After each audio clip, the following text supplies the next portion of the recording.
Did you know that 97 million children live in households that earn less than $2 per day, which is just less than a cup of coffee over here? And 97 million is like a very big number, right? Let's say all these children get magical powers and stand on water, and let's say all of these children hold hands. 97 million children would make such a massive human chain that they will wrap around the Earth's equator 4 times. When we find a solution, that solution needs to be scalable, replicable, and it needs to actually solve the issue that we are trying to solve. We have impacted 3 million children since our inception, and we are currently in 12 states in India. And how do we achieve all of this is mind-blowing. We achieve this to the vast network of 1,000 plus volunteers in more than 10 cities in the US and 3 cities in India. We have several youth volunteers, and we have 25 plus grassroots dependable non-profit partners.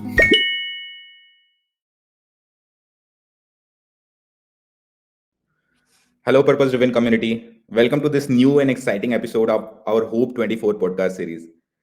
Friends, as part of this series, we are bringing very informative and unique conversation with leaders in non-profit and CSR sector so that we can spread awareness about the purpose-driven work in this domain and how young people can be part of it. If you like our purpose-driven initiatives, please don't forget to like, share, and subscribe to Social Purpose. Friends, let's start this exciting episode. Today, we have a very special guest, Ms. Ashwini Kumar, Chief Executive Officer, Vibha.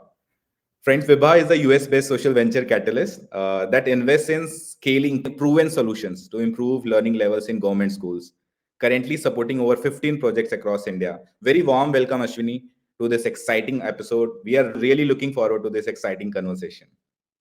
Thank you so much, Alok. Thank you for having me on your podcast. And the Social Purpose is doing an amazing job bringing the entire social sector and young energy into doing some good work. So, Ashwini, I would request you to share a bit about yourself and your journey for our viewers. Sure. Alok, I am a medical device engineer, and I am also the CEO and volunteer of Viba. I've been a volunteer of Viba for the last 16 years. And during this journey of volunteering, I think I have gotten back more in my life than what I've given back to Viba. So there are two things that I have really enjoyed during my process of or during my journey of volunteering. One are the people and the connections I've formed and the community that I have that has given me a lot of stability, a lot of purpose. And the other side is the impact that we are making, and that um, I am in service of those children and parents um, who actually need us because they are giving back to us as much as we are giving back to them. So I have learned a lot on the 16 years of volunteering with Viba, and I've made amazing connections. Right. So I'd like to know what was that moment when your social change journey began, right? When you started with the volunteering with Vibha or any different kind of social initiative that you have been part of. Quite frankly, Viba is the very first one that I started volunteering. I think I had it in me because I had watched my mom. She has been like instrumental in holding her community together, and she always volunteers her time very generously to everybody around her. So I've seen that part of my mom, and then I've always wanted to be like that. And so when I came to the US, and in US you have some time actually on your hands, and it's not as busy as it is in India. I feel like you have a reason to rethink your purpose in life. And my husband was already a part of Viba at that time. And so he took me to this party that they were throwing for him because he got married. And here I am with a group of all volunteers celebrating other volunteers. And it was like -40 that day. So Okay. that is the power of connections, right? So and I was just blown away. So I go there, I become a part of Viba immediately right there because they were also welcoming and warm, and it was a home away from home. So it started with human connection, and till today it's the same connection of the community that's kept me in. um, and so I started volunteering in Minneapolis, which is the one of the coldest parts in the US.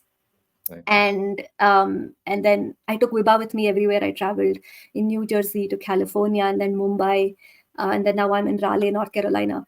And Vibha has been a very integral part of my life since then. So I don't know when that change happened. I think it was always waiting to be uncovered. It is just that I found a platform to do so.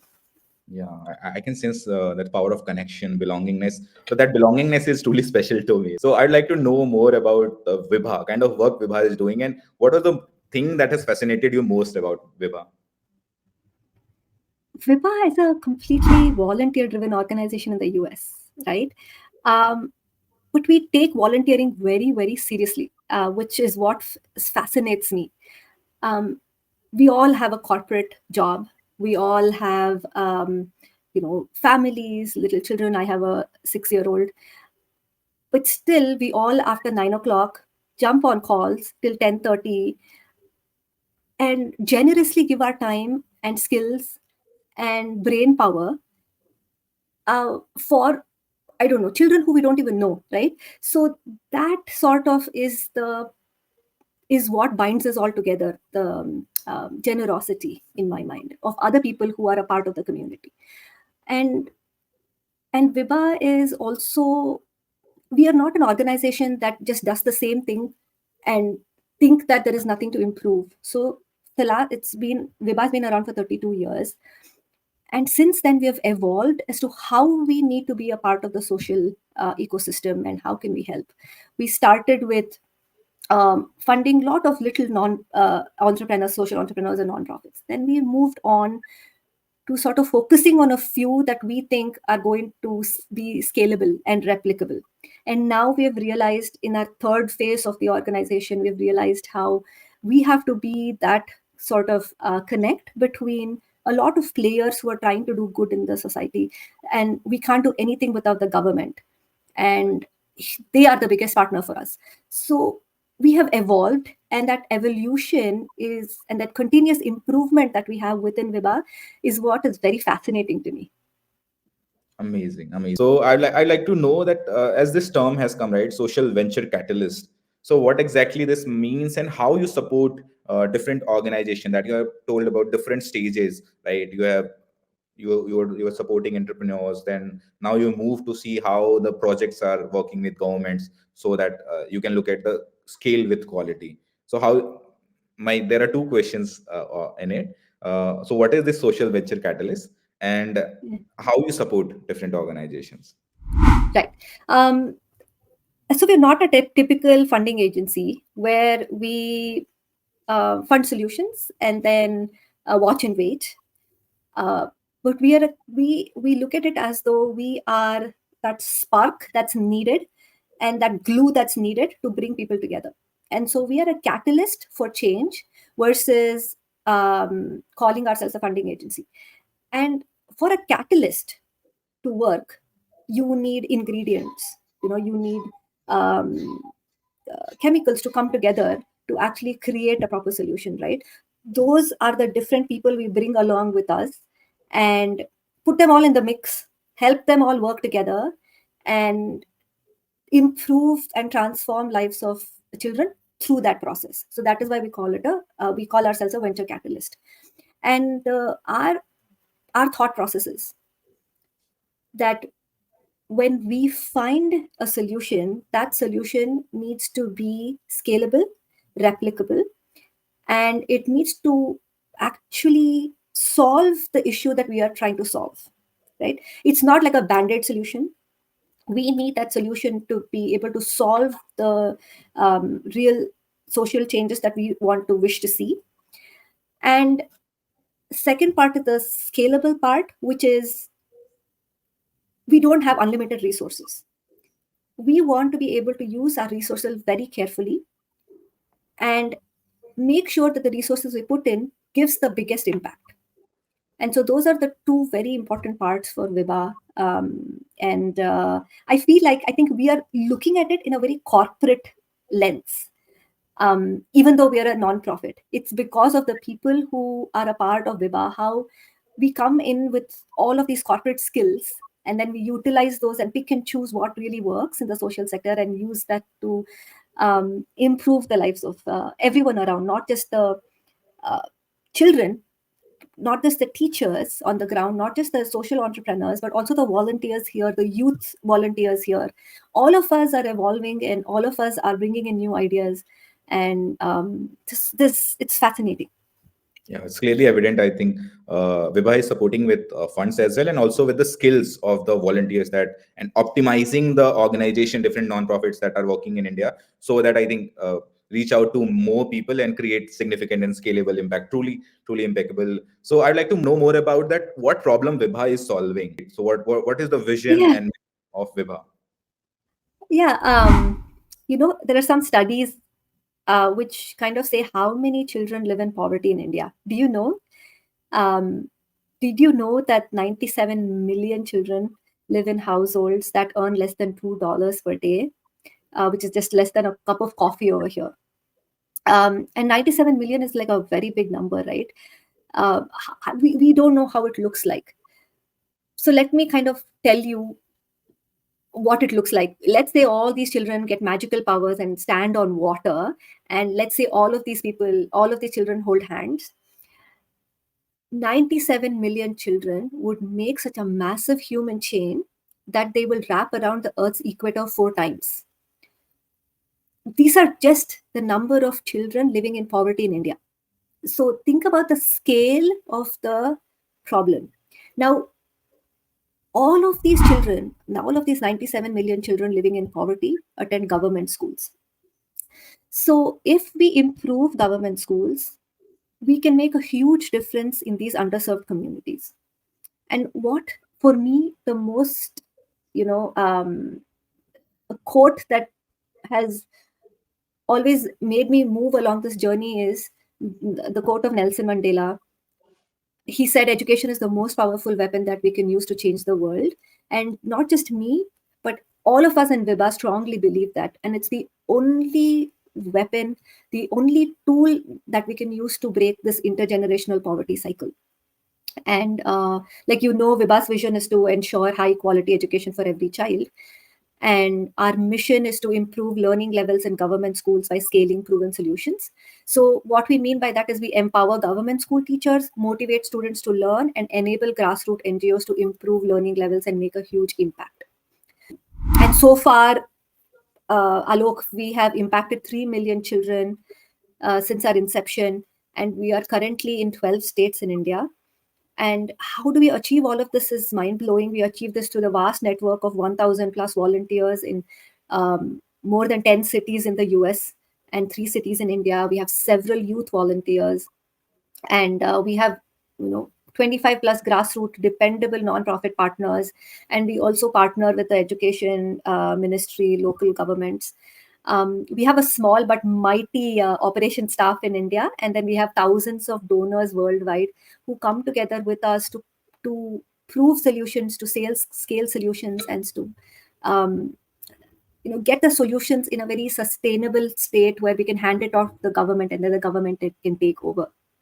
Right. That's what we are trying to solve. Yeah. And we feel, and I feel like the access to quality education is every child's birthright.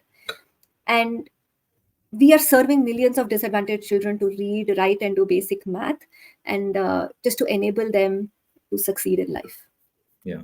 So, Ashwini, as we see last 20, 30 years, if we see the at the policy level in education, we have done remarkable changes in terms of bringing right to education, making it universalized, then taking it ahead, talking about competency-based things like different indicators that we have mapped and marked so that we can check how this learning growth is, right? And recently, new education policy has been also come in. So, governments is also taking numerous initiative to improve the learning indicators. So how you see role of Vibha evolving going forward in next 5-10 years down the line?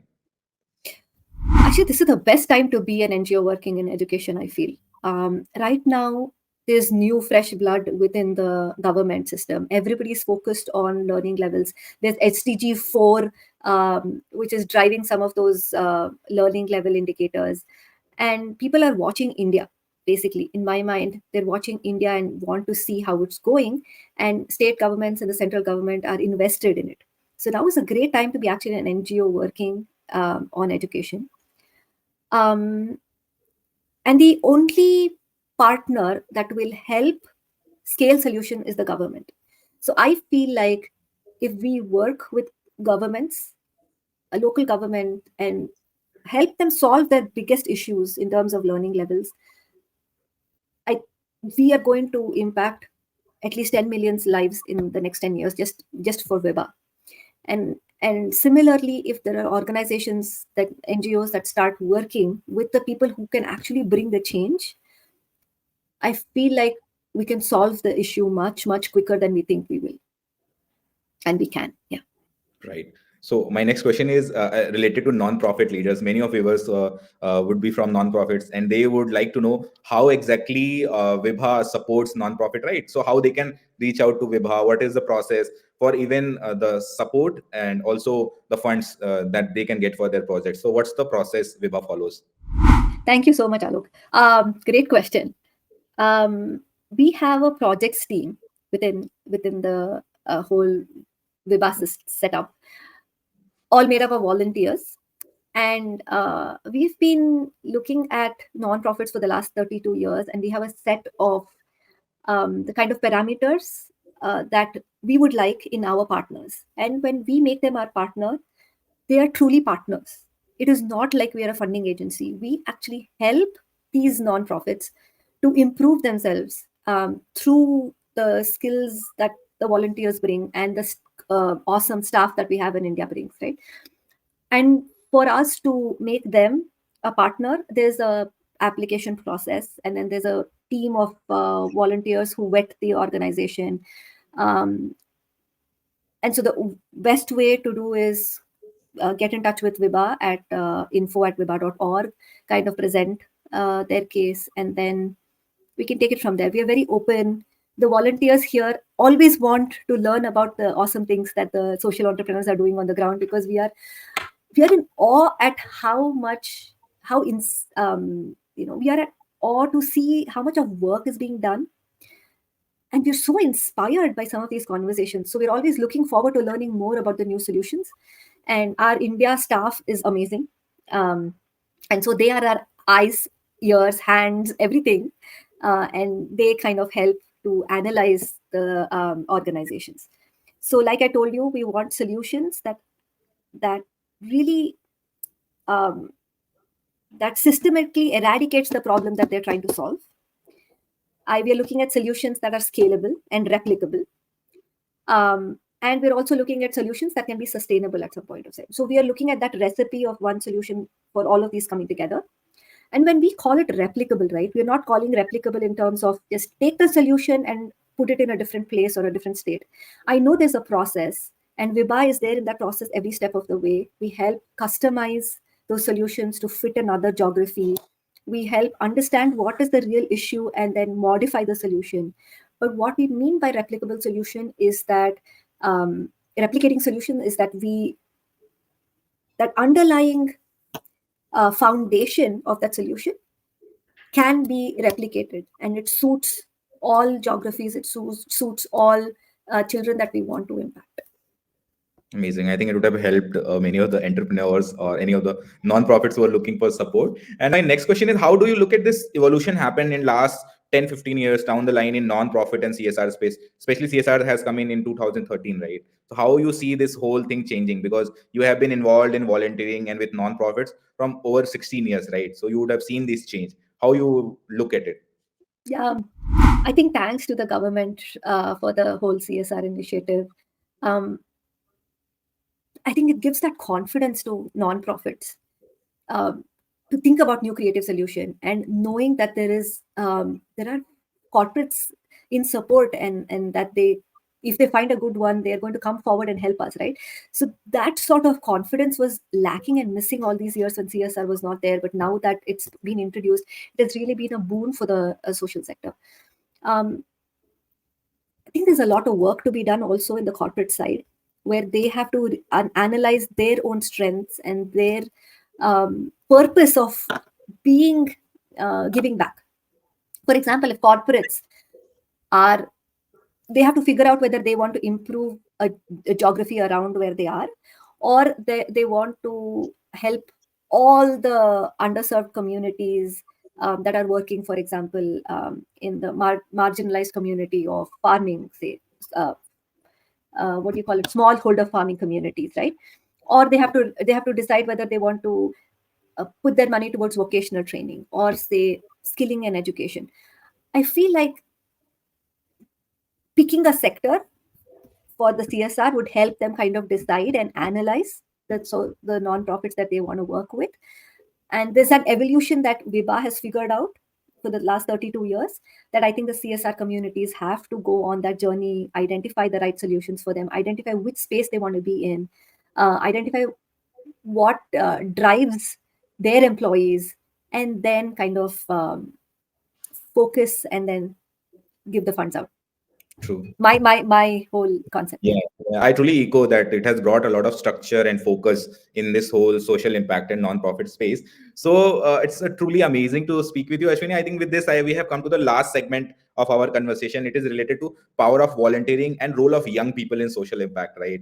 So as you shared that Vibha is a volunteer-driven organization in US, and so typically is very challenging thing to be part of managing your full-time job and then giving you out your time for social impact, right? And India also there are different employee volunteering programs also run, but I think with not that dedication and focus. So I would like to know from where this passion comes, and also how do you look at the power of volunteering?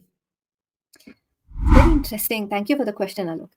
Um, I don't know. For some people, it might look very hard, but for me, it is very simple. It's my responsibility. It's my responsibility to give back to the society that's made me who I am. I would not be speaking to you if I didn't have access to good education. I would not be speaking to you from the US and working in a good job if I did not get the same support that I got from my education system, right? So I feel like it's my responsibility to give back. And it's not just me, the thousands of volunteers who are volunteering with me have the exact same thought process. And their purpose is to meaningfully give back. And for me, I need to be in a space where there is transparency and there's accountability. And when you're in this volunteering movement called Viba, all of that naturally comes in because we are all bonded be- through our selfless nature, right, of giving back. And there are four things in my mind, Alok, Yeah, that defines a good volunteer, right? It's called WIND, WIND. This is the acronym that we use in Viba. right, Wind is V. The W for wind means we, right? We meaning we know who we are in this whole web of life. We are all interconnected. We are all on the same web, and what is happening in India has ripple effects to where I am, and what I am doing has ripple effects to somebody else around me, and even could be across the continent, right? So knowing that we are all in one same web is the first thing that a volunteer needs. And second is me, I. Wind ka I is I, meaning I know my place, and I know that I am what do you call it, empowered enough to make a right, difference, and I am enough, right? So, and I have what is in me to give back, so that you should have. And then N is the nerve, what I call as an audacity, right, audacity, audacity to take on a big challenge, and know that, have the confidence and dream that you can be a part of a change. And the D is for me like the determination or commitment, and not just a wavering commitment, right? It has to be unwavering support and commitment to what the change that you have been dreaming. And these are the four things that have to come together to make a good volunteer. And I feel like all the people that I worked with within Viva embody this wind within them. And we are trying to imbibe that within the youth volunteers. We have about 500 youth volunteers in Viva, and we're trying to imbibe that same wind within them as well. Yeah, it's truly special and insightful, right? So I think this wind thing was truly new for me and very insightful as well. So I'd like to know about there are some joyful moments and some special moments of volunteering. If you can share that as well with our viewers. Oh, definitely. I think I volunteer because it gives me more joy and more meaning in my life than than anything else. Really, it's very selfishly I am volunteering. Uh, you won't know until you actually start volunteering how meaningful and how joyful it is to be generous and being with a community who are also very generous with their time and efforts. Um, I recently got the Gold President's Volunteer Service Award for volunteering more than 500 hours last year. And so did plenty, more than 80 people in our organization who got the Presidential Volunteer Service Award. That's very joyful. Not because of we got recognized by the president and we got a letter from him, but I feel like it's that we are all having fun doing it. The fun part is when it's not fun, it's joy. It's very different. We have fun. We do have like volunteer meetups. We in our own local chapters we meet. We do local volunteering together, like for example soup kitchens and food packaging and all of that. We also go out for ice cream socials. We have pizza parties, so that's the fun part of it. But the joy part of it is even bigger. With we're all together giving back. So that joy is what keeps us all going. Truly special. Many congratulations for the President's Medal, Ashwini. And also, Thank I you. think I can sense that the some words are which are common, which are going like just like community, passion, purpose, belongingness, right? And social change. These are the common things that has become part of your life, right? Correct. So yeah, my next question is related to young people in India and Mhm. across, right? So being, how do you see the role of young people? Because it's a India is in the age where India is young and I think they can achieve the heights. So how do you see the role of young people in non-profits? Somebody told me that you should not ask a young person what do you want to be when you grow up, because they're already somebody already.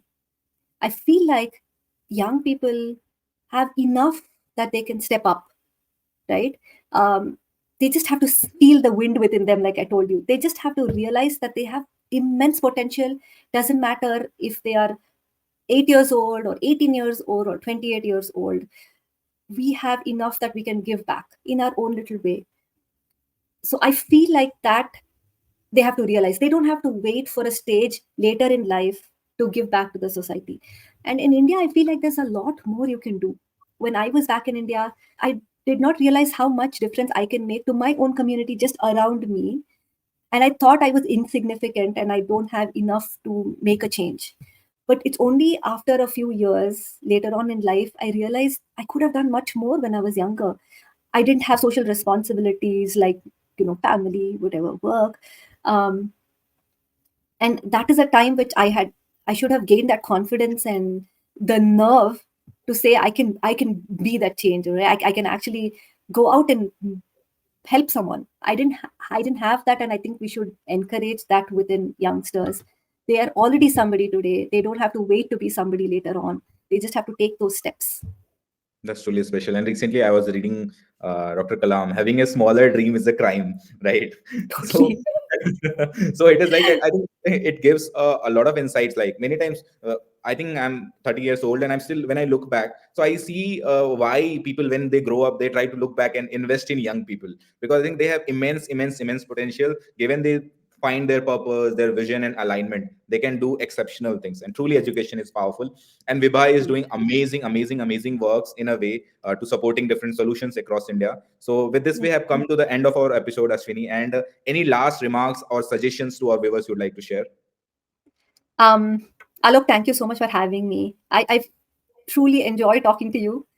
Um, and your the whole social purpose channel to encourage youth and encourage social entrepreneurs was something that was missing. And thank you for y- bringing in your energy into this platform. I just want to say to the viewers that I think stepping up and leveling up can happen not only in careers but through volunteering or being a part of a social sector. I feel like there's immense growth opportunities, and it's important for everyone to realize that they can be a part of a change, and also they can grow being in the social sector. Thank you very much, Ashwini, for this insightful and knowledgeable session. It might have helped a lot of nonprofits, entrepreneurs, young people to find a way in how exactly this nonprofit thing works, and also how exactly the funds and supports comes to different nonprofits. I truly enjoyed talking to you, and I would request our viewers, if you like this our initiative and these conversations, please spread this video, please like, share, and subscribe the social purpose. With these words, I'd like to close this session. Thank you very much, Ashwini, for your invaluable time. Thank you so much. Thanks, Alok.